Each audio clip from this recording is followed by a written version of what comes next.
কোথায় যাচ্ছেন? আমি তো আমার বাড়ির দিকেই যাচ্ছি, আর কোথায় যাব? কিন্তু আপনি তো বলেছিলেন আপনিও নিশিপল্লী গ্রামে যাবেন। না না, আমি বলেছিলাম ওদিকেই যেতে হবে, কিন্তু আপনার গ্রামের কথা তো বলিনি। আমার গ্রাম এখানেই কাছাকাছি, আর আপনাকে এখান থেকে নিশিপল্লী গ্রামে রিকশায় যেতে হবে। ঠিক আছে, আমি তাহলে চললাম। এখন এত রাতে এই বৃষ্টির মধ্যে আমি রিক্সা খুঁজতে যাব কোথায়?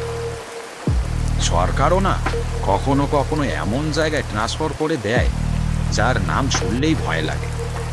আর গ্রামের নামটাও কেমন যেন নিশিপল্লী। মনে হচ্ছে যেন এই গ্রামটা কোনো কবরস্থানের উপর গড়ে উঠেছে। এত দূর বৃষ্টির মধ্যে হেঁটে কিভাবে যাব? চারিদিকে তাকিয়েও কোথাও কোনো রিক্সা দেখা যাচ্ছে না। এখানে দাঁড়িয়ে থাকলে কোনো লাভ নেই।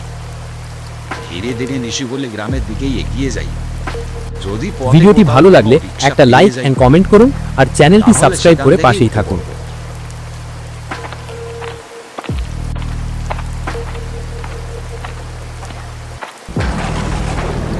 অরিন্দম মুখার্জি একজন সরকারি স্কুলের শিক্ষক। তার ট্রান্সফার হয়েছে নিশিপল্লী গ্রামে। স্বভাবের দিক থেকে তিনি শান্ত ও বুদ্ধিমান মানুষ। আর সবচেয়ে বড় কথা, ভূত প্রেতের মতো বিষয়গুলিতে তার একেবারেই বিশ্বাস নেই, কারণ তিনি একজন বিজ্ঞান শিক্ষক। আর সব কিছুতেই তিনি যুক্তি আর বিজ্ঞানের চোখ দিয়েই দেখেন। আমি সবকিছু যুক্তি আর প্রমাণ দিয়ে বুঝতে ভালোবাসি। মনে হচ্ছে আজ আর কোনো রিক্সা পাওয়া যাবে না। সত্যি আমার স্ত্রী ঠিক বলেছিল, আজকের আবহাওয়াটা ভালো লাগছিল না।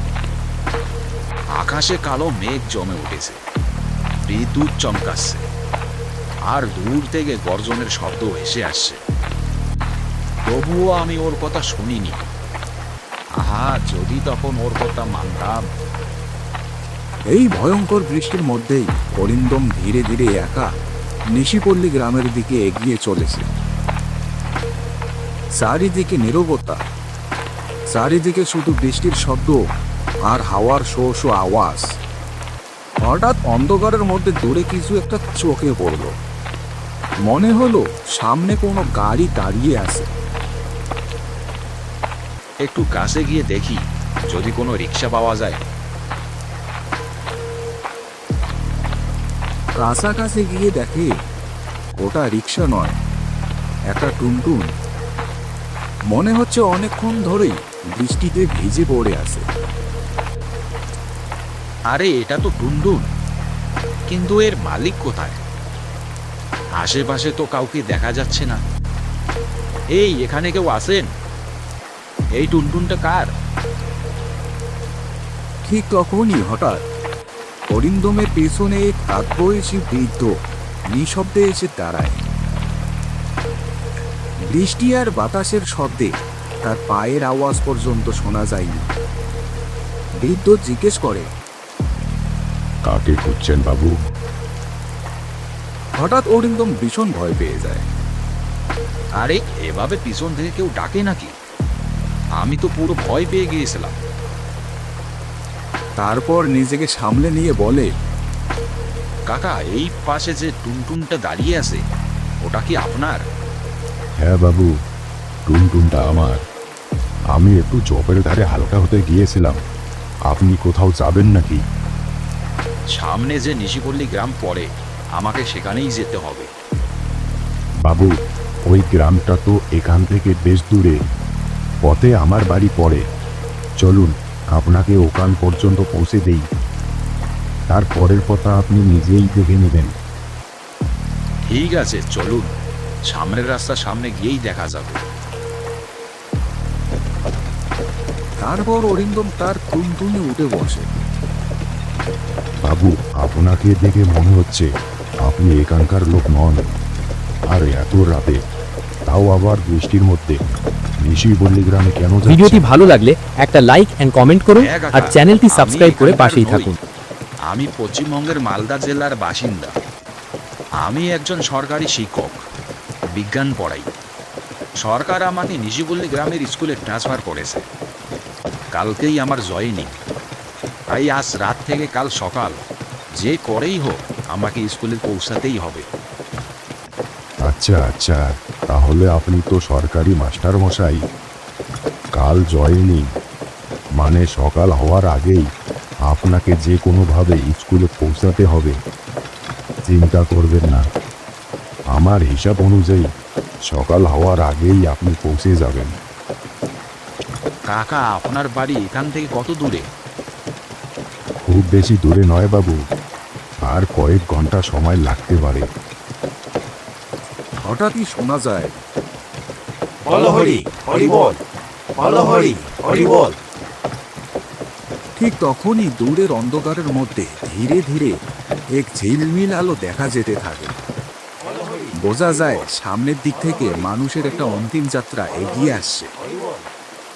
বৃষ্টি আর রাতের নিস্তব্ধতার মধ্যে কয়েকজন লোক বল হরি হরি বল বলতে বলতে একটি মৃতদেহ কাঁধে নিয়ে এগিয়ে আসছে। বলো হরি হরি বল, বলো হরি হরি বল, বলো হরি হরি বল, বলো হরি হরি বল, বলো হরি হরি বল, বলো হরি হরি বল, বলো হরি হরি বল, বলো হরি হরি বল, বলো হরি হরি বল, বলো হরি হরি বল, বলো হরি। আরে এত রাতে কে চলে গেল? সত্যিই তো মানুষ ঠিকই বলে, এই শরীরের কোনো ভরসা নেই। কখন কার নিঃশ্বাস থেমে যায়, কখন মানুষ চোখ বন্ধ করে, কিছুই বলা যায় না। এই দুনিয়া এভাবেই চলতে থাকে। একদম ঠিক বলেছেন বাবু, এই জীবনের সত্যিই কোনো নিশ্চয়তা নেই। কে কখন চলে যাবে, কে কোন মোড়ে শেষ নিঃশ্বাস ফেলবে, কিছুই জানা যায় না। ভগবান তার আত্মাকে শান্তি দিন।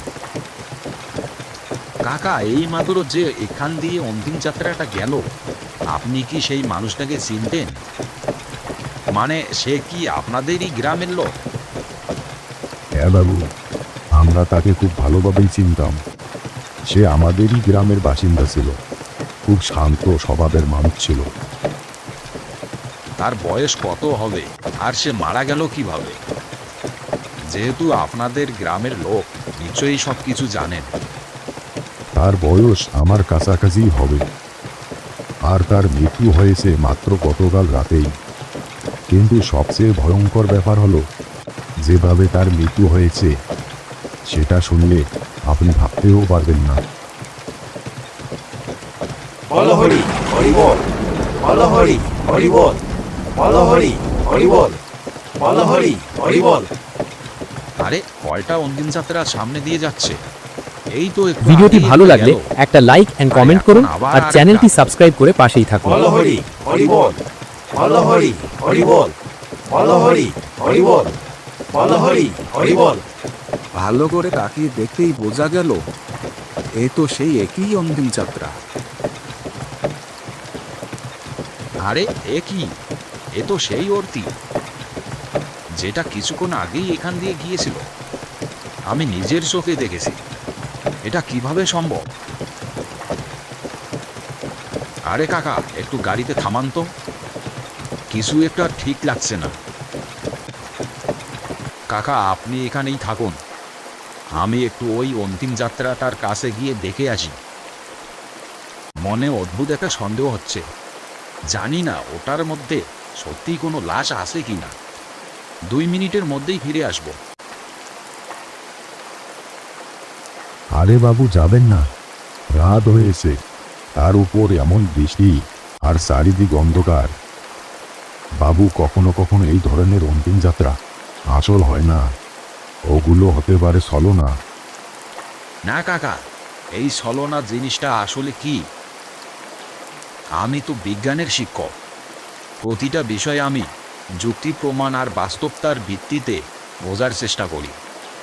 অকারণে কোনো অদ্ভুত ঘটনা আমি বিশ্বাস করি না। আগে এটা বলুন, ওই লোকগুলো কি সবাই আপনাদের গ্রামের মানুষ?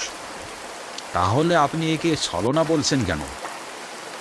কারণ ওই অন্তিম যাত্রাটা আমরা একবার নয়, 2বার দেখেছি, তাই আমি বলেছি এটাই একটা বিভ্রম হতে পারে। না কাকা, আমার মতে এসব কথা শুধু গুজব। ছলনা ফলনা বলে কিছু হয় না। আপনি শুধু 2 মিনিট এখানে দাঁড়ান, আমি সামনে গিয়ে নিজেই জিজ্ঞেস করে আসছি। বৃদ্ধ লোকটা তাকে অনেক বুঝিয়েছিলেন, বারবার নিষেধও করেছিলেন, কিন্তু তবুও অরিন্দম নিজের জেদে অনড় রইল। বল হরি হরি বল, বল হরি হরি বল, বল হরি হরি বল, বল হরি হরি বল। সব সতর্ক বার্তা উপেক্ষা করে সে ধীরে ধীরে ওই অন্তিম যাত্রার পেছনে হাঁটতে লাগলো। বল হরি হরি বল, বল হরি হরি বল, বল হরি।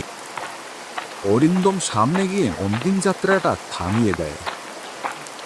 ভাইয়েরা, দয়া করে এই অন্তিম যাত্রাটা কয়েক মুহূর্তের জন্য নিচে নামান। আপনাদের সবার কাছে আমার একটা খুব জরুরি প্রশ্ন আছে। প্রশ্নটা এতটাই গুরুত্বপূর্ণ যে না জেনে আমি আপনাদের এগোতে দিতে পারছি না।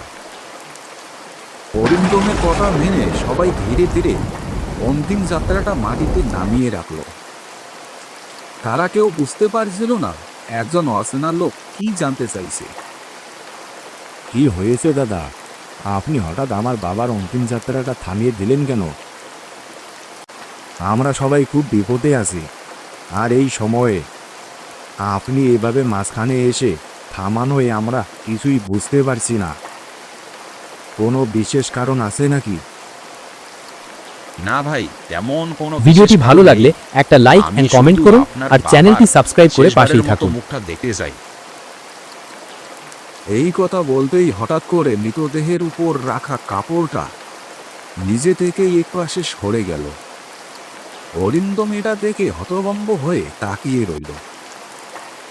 সেই মুহূর্তে কাপড়টা পুরো সরে গেল।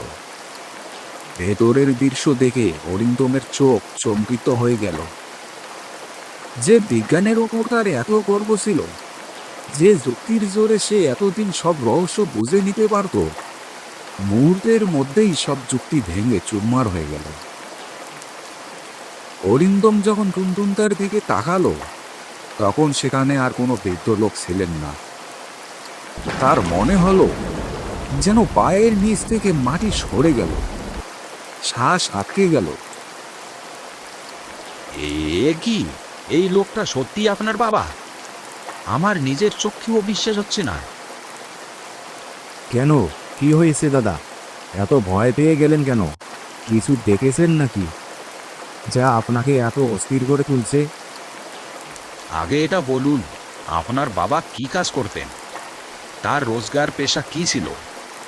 দাদা, আমার বাবার পুরো জীবনটাই টুনটুন চালিয়েই কেটে গেছে। সকাল থেকে গভীর রাত পর্যন্ত মানুষজনকে এদিক ওদিক পৌঁছে দিয়ে তিনি আমাদের সংসার চালাতেন। গোটা গ্রামেই তিনি তার টুনটুনার কঠোর পরিশ্রমের জন্য পরিচিত ছিলেন। সামনে যে টুনটুনটা দাঁড়িয়ে আছে সেটাই কি আপনার বাবার? হ্যাঁ দাদা, এটাই সেই টুনটুন, কিন্তু এখন আর এটা আমাদের নয়। বাবার শেষকৃত্যের জন্য আমার কাছে একটুও টাকা ছিল না, বাধ্য হয়ে আমাকে এটা বিক্রি করতে হয়েছিল। দেখো ভাই, আপনি একটা কাজ করুন, আপনার বাবার শেষকৃত্যের পুরো খরচ আমি দেব। এ নিয়ে আপনাকে কোনো চিন্তা করতে হবে না। আর একটা কথা, যে টুনটুনটা আপনি বাধ্য হয়ে বিক্রি করেছিলেন সেটা সেই লোকটার কাছ থেকে আবার ফিরিয়ে আনুন, কারণ ওই টুনটুনের মধ্যেই আপনার বাবার আত্মা বাস করে। কিন্তু দাদা, আপনি আমার এত সাহায্য করছেন কেন? আপনি আসলে কে? আমরা তো একে অপরকে চিনি না, তবুও আপনি আমার বাবার শেষকৃত্যের দায়িত্ব নিচ্ছেন। এটা অনেক বড় গল্প, তবে এটুকু বুঝে নিন, এই প্রথম হলেও ঠিকই আমি একটু আগেই আপনার বাবার টুনটুনের যাত্রী হয়ে বসেছিলাম। আমি কিছুই বুঝতে পারছি না, আপনি কি বলছেন? যদি শেষকৃত্যে যেতে হয় তাহলে চলুন আমার সঙ্গে। এরপর অরিন্দম তার বাবার শেষকৃত্যে তার সঙ্গে চলে যায়। বল হরি হরি বল, বল হরি হরি বল, বল হরি হরি বল, বল হরি হরি বল।